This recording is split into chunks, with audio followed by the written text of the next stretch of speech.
Yo, what's up? Welcome to the opening line, Corey and Benny, the 5th day of July. Hope everybody enjoyed their 4th. I had a pretty decent time outside of the illegal fireworks that kept the neighborhood up. But you know what? It was still cool. What's the deal with you, Benny? I was out of City Island yesterday. What happened? I missed what you said. I was out of City Island for a little bit yesterday afternoon. Oh, nice. I actually went to Long Beach Island yesterday. So that's the thing to do on July 4th. You know, we went for a barbecue over at my parents' place. They shoot the fireworks off in the bay, right up the block, a couple blocks away. So we had like lawn chairs. They closed the street off. We had lawn chairs in the middle of the street. Everyone just kind of chilling, you know. That's a good challenge right there. I don't think you can get two more different islands than Long Beach Island and City Island.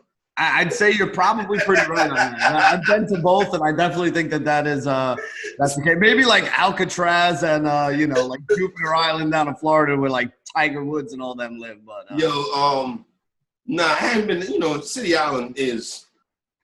I tell you a secret about City Island. I don't know if I put it like this. I don't want to say no names, but somebody in the fantasy industries. In the fantasy industry's family fortune came off of owning like 6 restaurants on City Island. Really? Yep. It's not a bad thing it's not a bad place to be. There's a lot of people that go over there to just kind of hang out in the summer. My wife actually took the kids over there to meet up with a couple of her friends who live in Brooklyn that, she works with one weekend, and they had like a really good time over there. So there's a lot of people there always. No, the thing about City Island is family people like us, Benny, get there in the daytime. You get to that joint after 9 o'clock.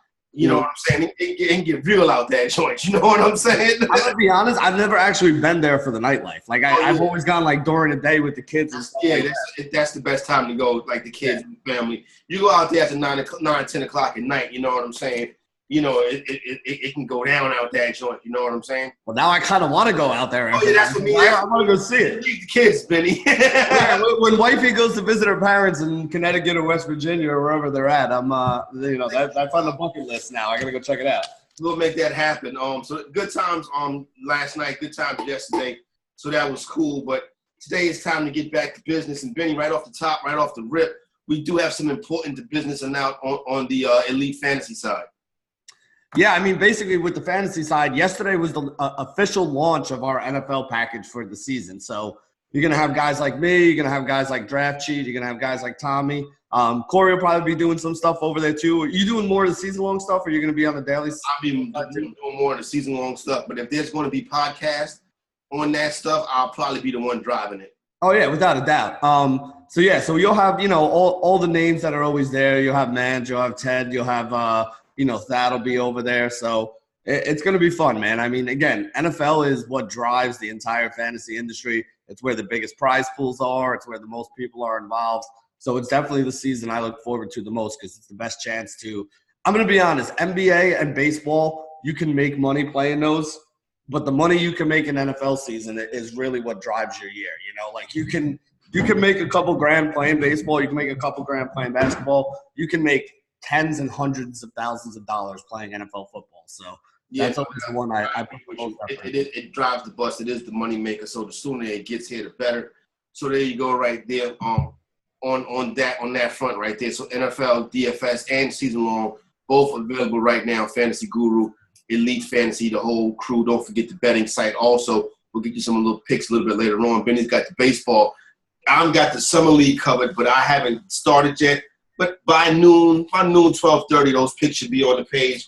I'm going to take a trip out to the Meadowlands, to the FanDuel Sportsbook today, get the bets in live, because sometimes, Benny, it's good to have the ticket in your hand. You know what I mean?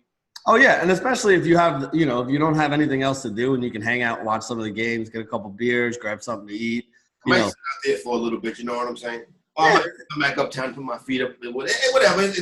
I can do whatever I want to do, Benny. You know what I'm saying? And that's a good thing, man. My kids are too young for me to get to the point where I could do whatever I want to do. So I'm waiting for like 4 or 5 more years where I can just be like to the old one, yo, you're in charge. I'll be back in, 2 or 3 hours or so. But to build on one thing you were saying too, Corey, with the NBA, do you know that DraftKings is actually offering DFS NBA Summer League right now? That's amazing right there, because I'm trying to figure out how they're going to price the players. I mean, obviously, you guys like the big college players, Zion and RJ Barrett and stuff like that, they'll be like probably the higher priced players. But my thing is the veteran players are probably the players you want to have more exposure to. You know what I'm saying? The players with NBA experience. I would agree there because a lot of these younger kids, like, again, it's not like they're playing 40 minutes where they're just like, you stay on the floor the whole game, especially with the younger guys, especially with the bonus babies. You know what I mean? Like, you don't want to blow somebody's knee out in summer league before they even step on the court for the first time in an NBA game and stuff like that. But there are a lot of guys that, you know, have been around whose names you're going to remember. It's going to be one of those, because I started looking at the rosters. It's like one of those like, oh, I remember that guy from the NCAA tournament 2 years ago, or, oh, remember that guy, he came up and had like a 10-day contract and, you know, did actually pretty well with it. Stuff like that you'll kind of start seeing. And those are the guys that could wind up playing like 30, 32 minutes of these games and put up some big numbers. Don't forget when it comes to DFS for Summer League, remember that the games are 40 minutes, not 48 minutes. Mm-hmm. You get 10 fouls. Every player gets 10 fouls. And the reason for that is because they want to see the players. You know what I'm saying? Mm-hmm. They want to see the players. They want to get a look at players, get an extended look at them. I tell you one name, Benny, that you should have in your lineup or have in your roster, Tyler Hero from the Miami. He played for the Miami Heat. Right. He came out of the University of Kentucky. Tyler Hero has been lighting it up for this summer league. So he's been getting a lot of minutes too. But it's that stuff right there that you look at, and I'm sure you'll break that stuff down. Let's get into a little bit of football talk. The Saquon Barkley 1-1 thing, Benny, has been intriguing to me, and I see a little bit of talk of it picking up on social media. And see, my thing with Barkley at 1-1 is this. What if Daniel Jones becomes the starting quarterback? Are we assuming that's worse for him or better? That's, in my opinion, that's worse for Saquon Barkley. Because at least Eli Manning is, okay, the safety can't cheat too far down because Eli Manning, we think, can get the ball 30, 40 yards down the field to open receiver. Whereas with Daniel Jones, we don't know what Daniel Jones is. And you see what I'm saying? If Daniel Jones gets this job, my thing is Barkley might become 8 in the box, Jones trying to, you know, with Eli, we know Eli's going to check down to Barkley to get the ball out of his hands as soon as possible.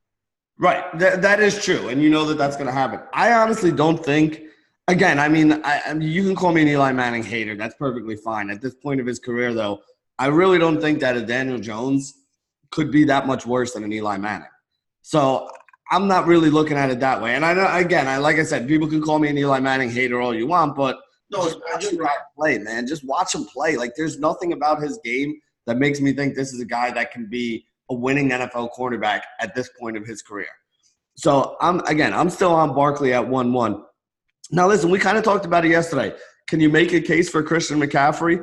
Yeah, I wouldn't be opposed to anybody who decides that C-Mac is the better 1-1 overall. Can you make a case for Zeke? Yes. Can you make a case for Kamara? Yes. The real beef I have with this discussion going on right now, Corey, is the case that people are trying to make for David Johnson and Le'Veon Bell. At 1-1. Like, I don't hate either player, but you can't tell me that one of those two guys, either one of those two guys, is a better pick than the four guys we just mentioned in Kamara, Christian McCaffrey, Zeke, and Saquon Barkley. Here's the thing. They've done it before. We've seen Le'Veon Bell finish 1-1. Right. We've seen David Johnson finish 1-1. Saquon Barkley, we've seen finish 1-1. I don't think Ezekiel Elliott's ever finished 1-1 before. Neither has Alvin Kamara. Christian McCaffrey was close. Barkley's been 1-1. McCaffrey's been 1-2. But Le'Veon Bell and David Johnson have done it before. So that's the only credence I would give that. Now, situation's totally different on both ends. You know what I'm saying? Le'Veon Bell did it with a high-powered Pittsburgh Steelers offense, not a New York Jet head coach that hates him. And David Johnson did it in a different era of David Johnson and the Arizona Cardinals. Mm. See, my biggest thing here, though, is, again, I don't hate either one of those guys. If I'm drafting at the end of the first round, those are two guys that are on my list. But if you're asking me who's more likely to be 1-1 overall at the end of this season, I do think that of the other names that we mentioned, Kamara, Barkley, Zeke, who am I missing? Kamara, Barkley, Zeke, and Christian McCaffrey, those four guys have a higher chance, in my opinion, of being 1-1 than David Johnson or Le'Veon Bell does. Like, David Johnson or Le'Veon Bell, I'm not knocking the talent. I'm not even knocking the opportunities that they have, but they're both walking into quote-unquote new situations, right? With Le'Veon Bell, like you said, completely new team, completely new offense, completely new guys he's playing with. With David Johnson, completely new system, completely new coach, completely new quarterback with them. Like, there's a lot of moving pieces in both of those. So to me, those guys are question marks, right? Like, if they had a great season, I wouldn't be shocked. If they had a bad season or a lesser season, though, I think that's part of the, potential outcomes. I think we know what Christian McCaffrey is in that offense, which is basically bringing back the same pieces, right? Mm-hmm. We know Saquon Barkley is going to have to be the focal point of that offense because of the pieces that they lost. Zeke is going to get his carries. Kamara now is going to get a bigger role because they let Mark Ingram walk out the door. All four of those guys I'm looking at as guys that are going to be as good or if not in a better spot than they were last year. Whereas with David Johnson and Le'Veon Bell, maybe this is a better spot, Maybe this Kingsbury offense turns out to be some new thing that nobody in the NFL knows how to defend, and Johnson is the focal point. But I don't know. You know what I'm saying? So I'd rather go with the things that I'm more sure of, especially when you got a top 4 pick in the draft or 1-1 overall. Like 1-1 overall, there shouldn't be any question marks about who you're taking. You know what I mean? Like the guy you're taking should be a guy that you're expecting to start every week of the season and be one of your top scoring players every week of the season. And I can't say that I feel that, again, even as a Jet fan, that Le'Veon Bell or David Johnson is a lock to do those kind of things. I agree with you, Benny. I think you can find warts on just about all of those players, maybe except for Ezekiel Elliott, to be honest with you. You look at Barkley, it's the Daniel Jones thing, in my opinion. You know what I'm saying? What's going to happen if a rookie quarterback takes over? Right. The whole offense can go down. You know what I'm saying? But like you mentioned, the offense ain't shit now. You know what I'm saying? It wasn't last year, and he still put up big numbers. That's my whole thing. And that was part of the argument that a lot of people are having on Twitter. Is like, oh, well, the Giants' offense is going to suck this year. And everyone's like, well, the Giants' offense sucked last year, so how does that really change anything, Sucked for the last 5 years. Then you got a situation with Alvin Kamara. Okay, he could be a less is more type back. Maybe he's so efficient and effective because he has somebody to split the workload with in Mark Ingram. You know what I'm saying? Maybe a whole season of that can break him down, put a little more tread on the tire. You know what I'm saying? With Christian McCaffrey, Cam Newton was injured probably for at least 10 games last year. Maybe that's why the offense ran through McCaffrey so heavy. Maybe a fully healthy Cam this season, you know what I'm saying? Maybe Cam is running the ball more and taking the onus on himself more. With Zeke, now that he's known he really don't have no suspension, he might be the safest. Well, I mean, the suspension thing hanging over his head was one of the big knocks that a lot of people were putting on him. So, again, I mean, to me, those 4 guys, like we've talked about this. I mean, I like Barkley 1-1 overall if I get that pick. That's going to be my pick. I'm not going to change that. That's the way I've thought since the beginning. If you do 5 drafts and you get 1-1 in 5 drafts, you're taking Saquon Barkley 5 times? Probably not. Here's the thing I would say. If I'm doing, put it this way, if I'm doing, not that I am, but if I was doing 5 like main event drafts, right, where I have $1,500 on each one of those drafts, anytime, even if I got 5 number 2 picks or 5 number 3 picks, I would still want to diversify. So it's not like I'm not saying that Barkley's still my favorite, but I wouldn't want to put all my eggs in one basket on one mistake to tank your season. Right, on $5,000 to $10,000 worth of rosters if you're playing, something like that. But that being said, I mean, anytime I get a number 1 pick, I'm probably going to be in, probably somewhere between 5 to 7 leagues overall this year. Probably at least half of them are going to be best ball ones that I don't have to worry about. No doubt.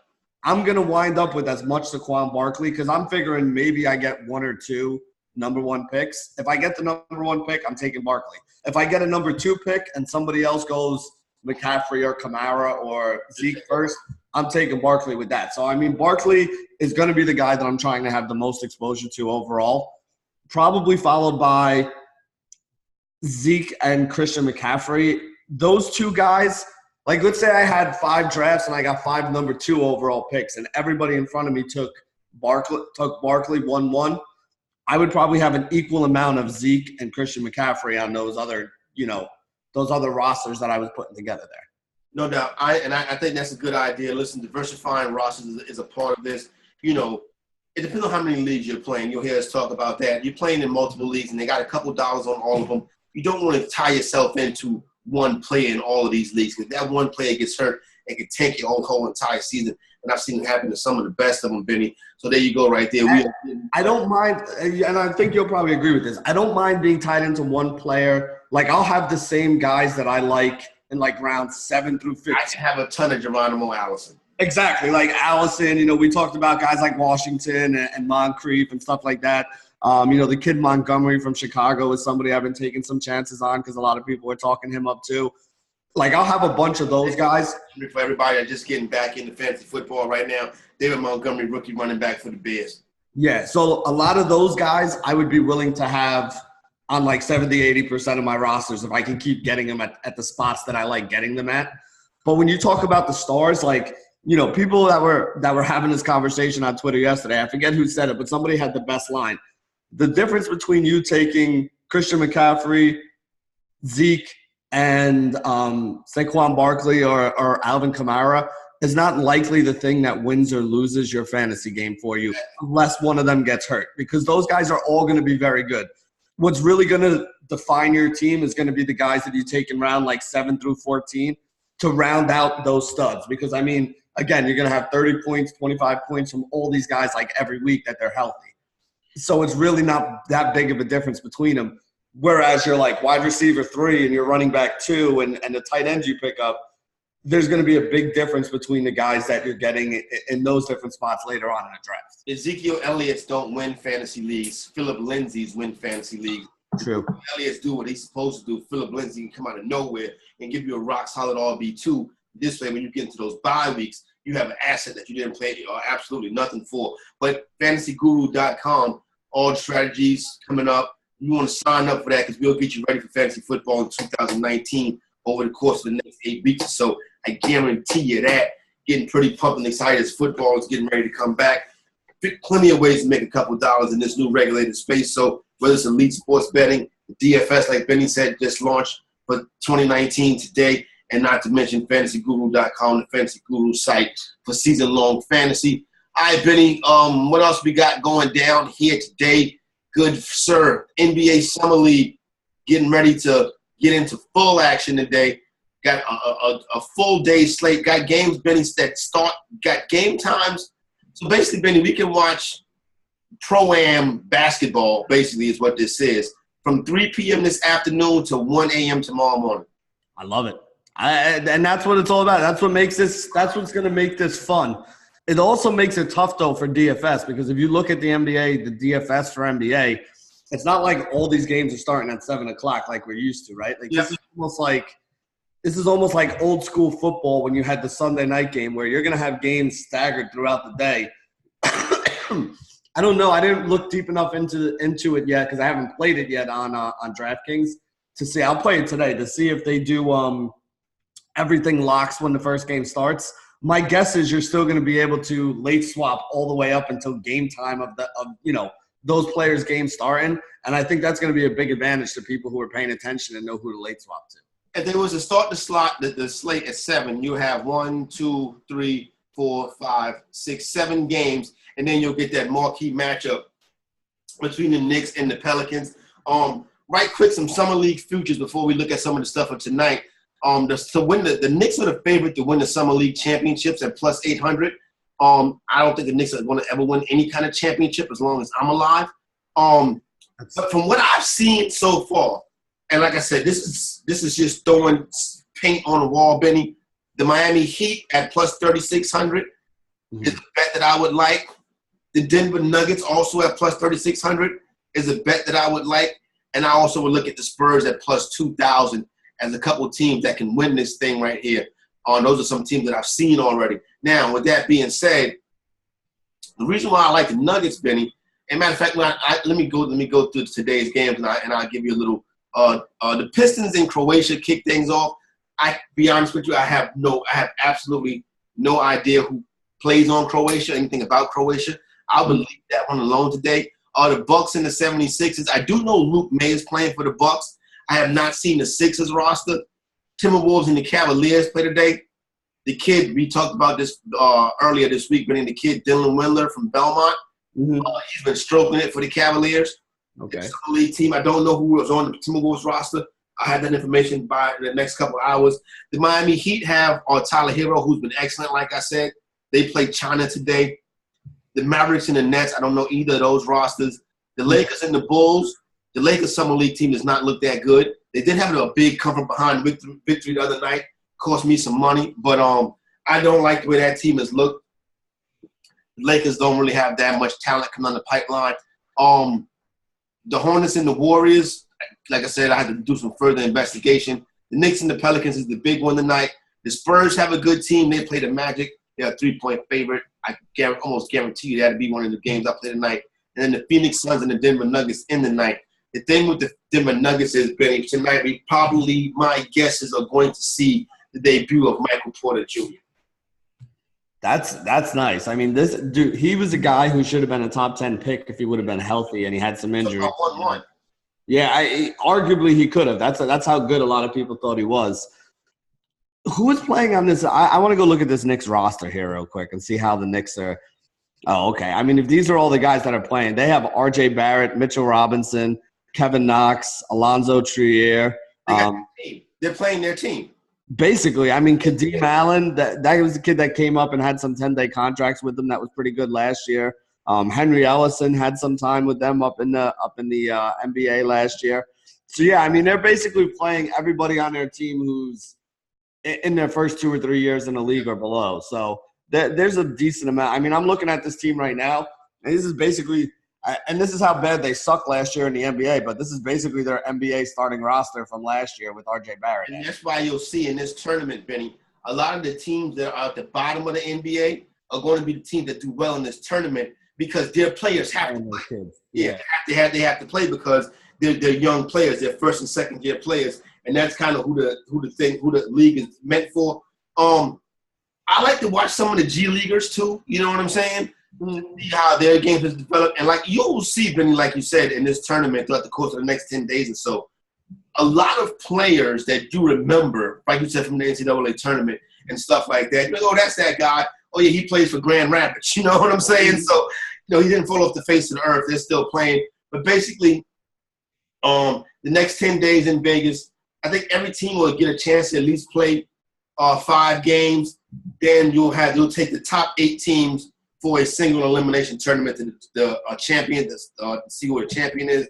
I guess they get to the top 8 by record or some kind of point system or something like that. So right, that is basically somebody who grew up in Harlem. You know what I'm saying? Like, and you, Benny, you being a basketball guy, the summer is about pro-am basketball. You know what I'm saying? Oh, without a doubt. I mean, this is a pro-am tournament that's played indoors. That's all this is.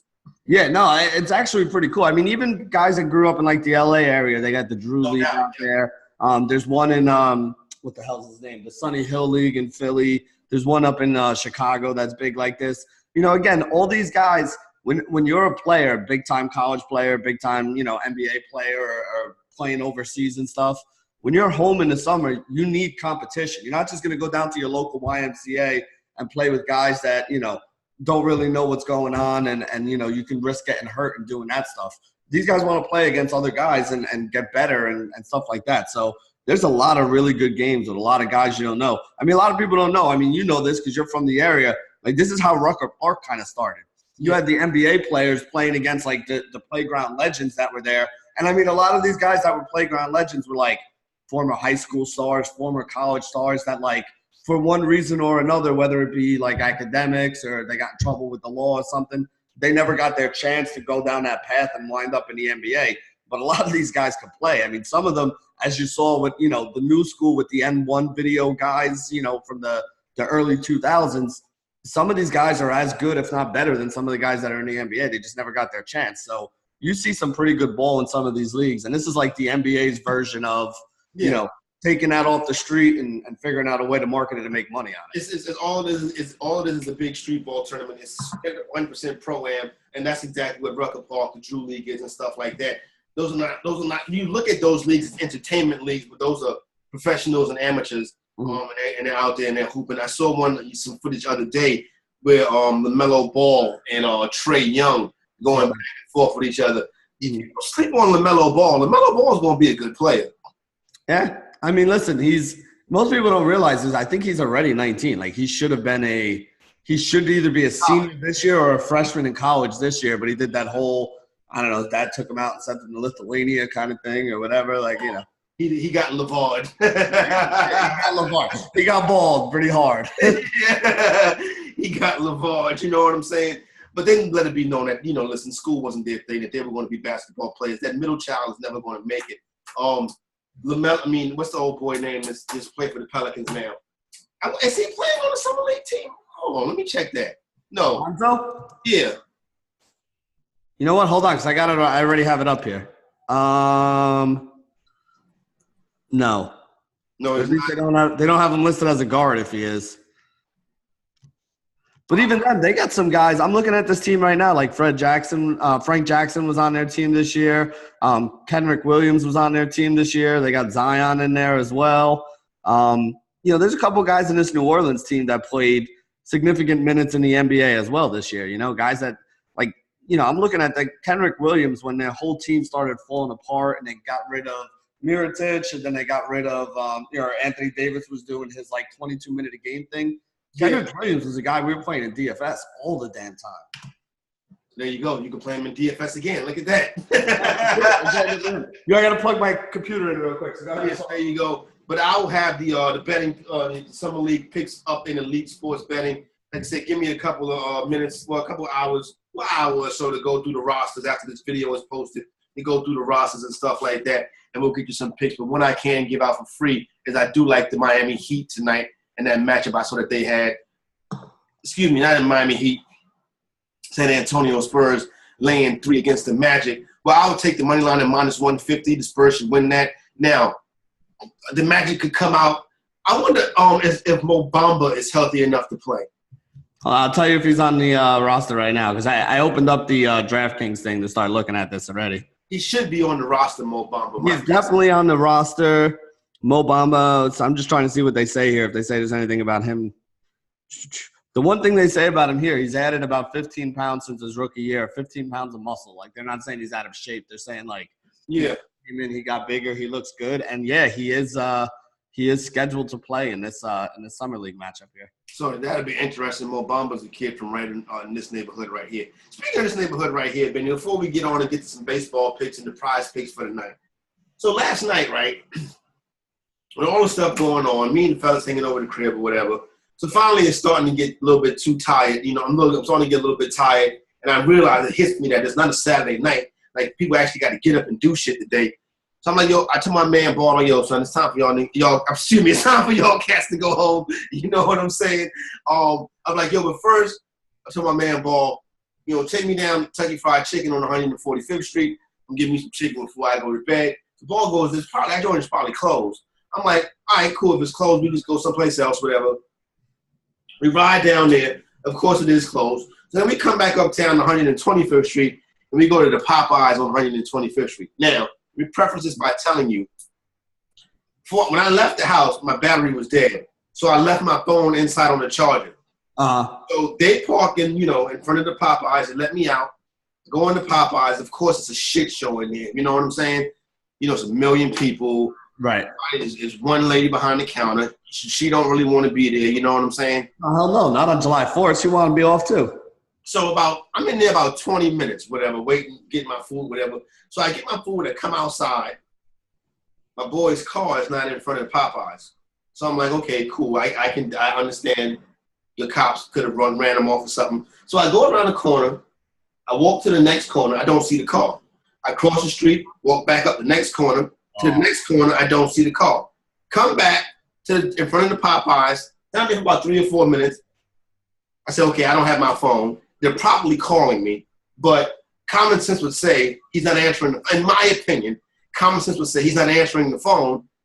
Let's, somebody go inside the Popeyes and tell him. Yeah. I don't see these dudes. I end up leaving and walking home. You know what I'm saying? It's not too far from where I'm at. So, of course, I get in the house. I got like 17 missed phone calls. You know what I'm saying? But now when my boys are arguing, they're like, why would you just leave? I'm like, I don't know where you were parked at. I just can't walk around Harlem all night when I can walk home. You know what I'm saying? I don't think you did the wrong thing. I've been in that same situation before down in, you're down at the bar and your phone dies and you're trying to find people and it never works out. You never wind up finding them at that point because, how else people forget how much we rely on cell phones nowadays. You know what I'm saying? Like there's no plan. The plan is just like, yo, you're going to be down there? All right, cool. Yeah, text me later or call me later and I'll meet up with you. If you don't have your phone though, people will be texting you, people will be calling you. You're never going to know about it. So you probably never would have found them. They would have sat there and waited for a half hour. Then they would have been like, screw him, we're leaving. So they got mad that you made the decision before they did to cut it off. So it was a big controversy about that last night. I was like, I hope I didn't do the wrong thing, but I don't think I did. We'll be doing MLB, starting with MLB or be starting with Prize Picks? Let's start with MLB because it'll kind of work itself into the Prize Picks as well here today because the things that I kind of like right now are things that are not to cut you off. They got a home run derby odds up here. I haven't even looked at it yet, to be honest with you. Well, that's the home run derby is what, Monday? I guess so. I think it's Monday because usually it's the day before the All-Star game. So that's Monday. The All-Star game is probably Tuesday. And then we got a couple days off Wednesday and Thursday where, we're going to have to talk about basketball because there isn't going to be a lot of other stuff to bet on. Maybe even look at golf. I might even look at golf this week so we have some stuff to talk about next Thursday. No doubt. But that's interesting. Right now, Christian Yelich is the favorite. But go ahead with tonight's games. Yeah, so let's start right there with the Pirates and Milwaukee game. One of the things I've been noticing, Corey, the Brewers do not hit left-handed pitching well. Left-handed pitchers last week, and like crappy left-handed pitchers last week, kind of gave it to them. One of those guys was actually Steven Brault. Steven Brault's actually pitched against them recently. Steven Brault being the guy from the Pittsburgh Pirates. And then the Pirates bats have been really hot lately. I looked at this lineup the other day, just like happened to be clicking through to see what other teams were doing while I was watching the Yankee game. The entire lineup 1 through 8 was batting like 270 or higher. Now, again, I'm not a guy who's like a slave to batting average. There are much better stats to it. But when you have an entire team of guys batting 270 or higher, what it does tell me is there's no weak spots in that lineup right there. So I like the Pirates to put some runs up against Zach Davies, who I don't think is a very good pitcher from Milwaukee. And I like Steven Brault because he's a left-handed pitcher. Milwaukee, with their current roster right now, has about a 23% strikeout rate and less than 100 WRC plus against left-handed pitching. So they're below league average against left-handed pitching and have a high strikeout rate. The Pirates are actually getting plus money on today. It was plus 105 on DraftKings at home. So I kind of like the Pirates today. The Pirates are a team that I'm looking at. So I like have them at minus 102.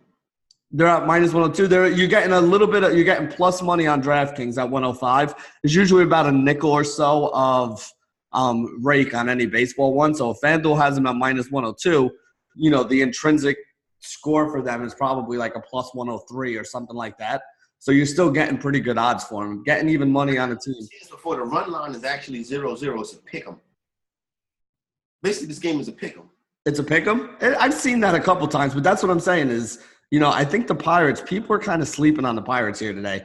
I like the Pirates offense a lot, and I actually like the matchup here for Steven Brault against the team. Because if you think about it, all the big bats from Milwaukee are all left-handed, right? Guys like Moustakas, guys like Christian Yelich, Eric Thames, who's been hitting the ball really well lately, Yasmani Grandal, better from the left side. So like when you have them against a righty, I love them. But when you have them against a lefty, they've kind of been struggling a little bit here. So I like the Pirates. They're probably my best bet on the day, probably the team I'll have the most on.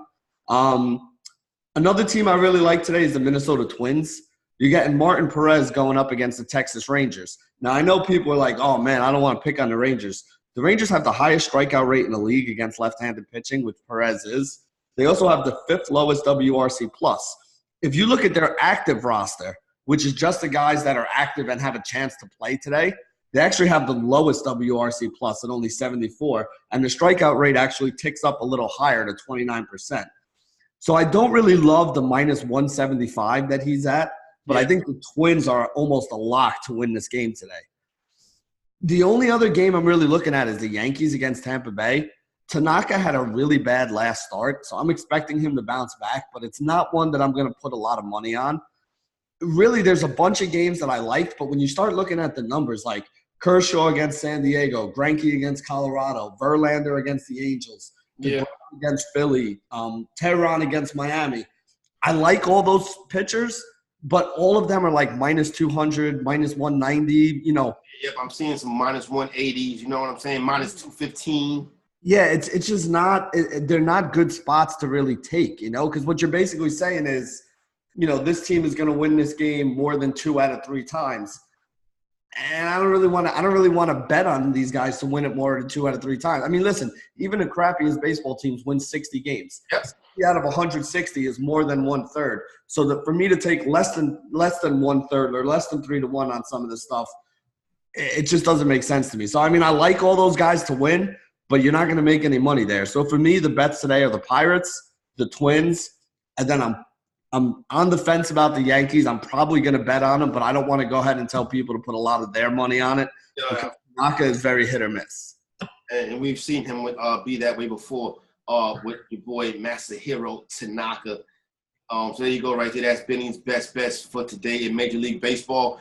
Prize picks, I got one for you, WNBA. Tina Charles from the New York Liberty. I would go with the over on her point total. She is the entire team right now for that Liberty squad. And the Liberty, amazingly, they can probably beat the Knicks, Benny. That's sad to say. So if they can beat the Knicks, that means that they should be favored to win the Summer League right now. Yeah, exactly. The Liberty in the Summer League would be something to mess with here. I actually got one for baseball here, too. Like I said, I think Tanaka bounces back today. He's not going to have a minus 15 fantasy point start like he did in his last one. And the reason why I like him a lot today on Prize Picks, it's a very low total. Like a good Tanaka start should easily make it into the 40-plus on FanDuel. His number on Prize Picks today is only 34, which is very low for a good starting pitcher who you like. So I do like Tanaka today. And then the other guy, to stick with what I was saying about, you know, the Pirates offense and Zach Davies before, I love Josh Bell. Josh Bell was, you know, a high draft pick. The kid came along in the system. He is absolutely breaking out and smashing the ball right now. So you give him a weak righty like Zach Davies to go up against. I like those two. So I'm going with a straight 2x2 on Prize Pick today. Masahiro Tanaka and Josh Bell are my 2x2. I want to look up the odds on Josh Bell to hit a home run and the Pirates to win the game. Probably about 400, maybe 5. Because he was – the other day I actually hit – I had him the other day for a home run when he went yard. And he was only like plus – I want to say he was like plus 300 or plus 275. So you're probably getting, for him to hit a home run is probably somewhere in that range. And for them to hit a home run and win, you're probably only getting like 400 or 500 at most. It's home run and victory is 100% correct, plus 500. For him to hit a home run is plus 290. So there you go. Prize Picks, of course, that promo code to use those picks is ELITE, ELITE. That is myprizepicks.com. If it's legal in your state, hop in. They got a pretty cool contest over there. With that one, Benny, we're getting ready to get up out of here. Big piece of chicken. I didn't even think about it today.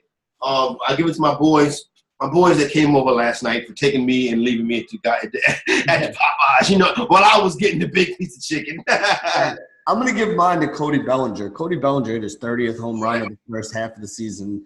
Anybody who's getting a 30 in the first half of the season deserves a shout-out. We did it the other day with Christian Yelich, so I got to do it today for Cody Bellinger before the All-Star break.